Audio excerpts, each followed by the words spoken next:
Let's concentrate on Joey Carbery then, because there obviously is an issue over him. Joe Schmidt admitted afterwards, I'd love to see him play more at 10, but of course Leinster aren't picking him at 10, they're picking him at 15. And one of the Joe Schmidt quotes was, he says, "It is an unfortunate situation for us, but I totally understand. They have Johnny Sexton and he has to play. When Rob Kearney was injured, Joey took responsibility at fullback. I just appreciate he was getting game time." What influence can Joe Schmidt have, and should he have influence, to say to Leo Cullen, I want Joey Carbery to play some games, when he's fit, of course, because it was confirmed he has a broken wrist today, but I want Joey Carbery to play more games at 10? It is a problem. I mean, Saturday's game was the first time that Joey Carbery started as a 10 all season, and you're asking him to go in and control a game at international level. I can understand with Leinster all season, they want this having two playmakers, if you like, from broken play. Joey Carbery individually has been outstanding at full back, and he's not going to get the 10 jersey from Johnny Sexton. The dilemma is he has now become unquestionably Ireland's backup 10.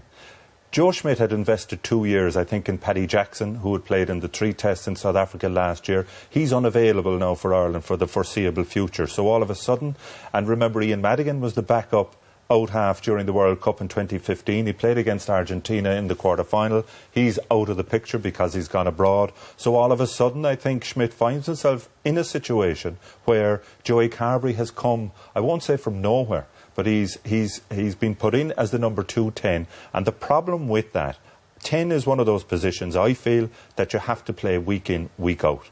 Therefore, I think he will be sitting down with Leinster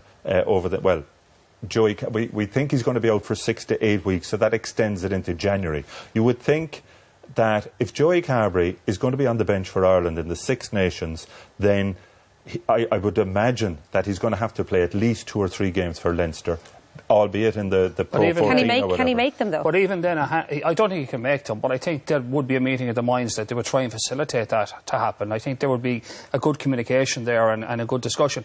But I think it's a slightly bigger problem, because if Joey Carbery is now going to be the backup number 10 going to the World Cup, which is, you know, under 2 years away, he does have to play a large proportion of his rugby there. To be fair to him, that if he's going to step up at a World Cup and maybe at a crucial moment take the team to the next stage of the World Cup.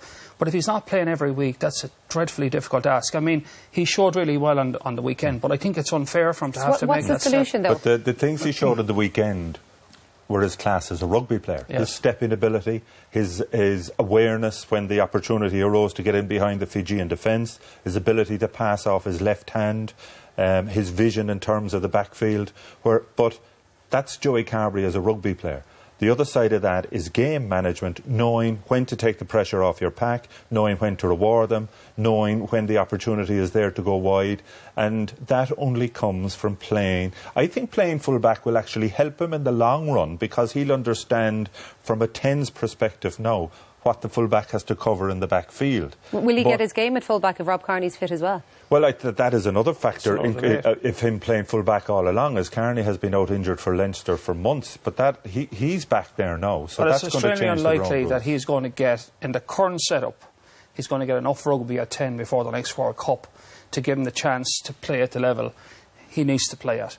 And if that were to happen to Jonathan Sexton, and he hasn't that, as Donald says, that experience under his belt of managing a crucial game under huge pressure, and it comes unstuck, we'll all be given out about it, because that has to be fixed somehow. And it's not an easy solution here. It is a dilemma. It's a huge dilemma. Question, and, you know, no one wants to say it, but maybe he needs a season outside of Leinster in a 10 position in Ireland if he's going to make that big step. We do need to move on from here, but where are you Nobody suggesting? Nobody wants to talk about that yet. But where are you suggesting? Because you're the I wouldn't suggest anywhere, because I'd only get shot for it. But no, the point of the the matter is that's the only real solution if he's going to get week in, week out rugby at 10. It's not going to be at Leinster, because number 1 10 for Ireland is in Leinster. He'll pick up a handful of games, but that is a dilemma. Ian Madigan was obviously with Leinster. I think the solution has to be worked out elsewhere.